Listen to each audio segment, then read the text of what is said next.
The justices spent nearly 2 hours listening to oral arguments on both sides of this issue.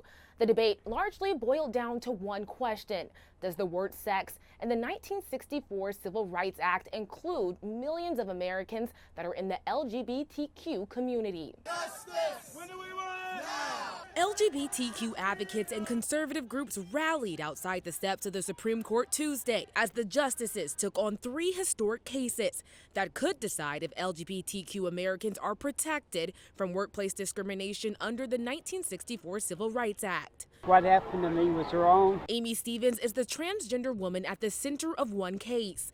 Her attorney, David Cole, with the ACLU, argues that the funeral home owners who fired her for refusing to follow their gender-based dress code violated the law. All we are asking the court to do is to recognize that transgender people have the same rights. Back inside the court, the justices wrestled with what the word sex was intended to mean when it was written back in 1964. Justice Ginsburg sided with the plaintiffs who say it's long been expanded to include sexual harassment and sex stereotyping.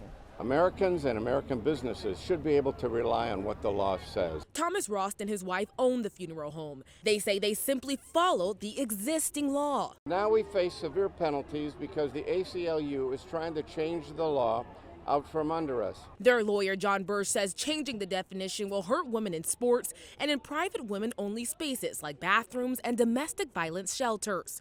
The ACLU's attempt to redefine sex creates unfair situations for women and girls. The justices will have until June to issue a ruling. There was clearly a divide on the court among the justices.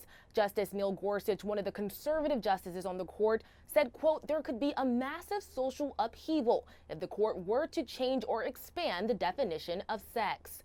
For now, in Washington, Raquel Martin, NBC4.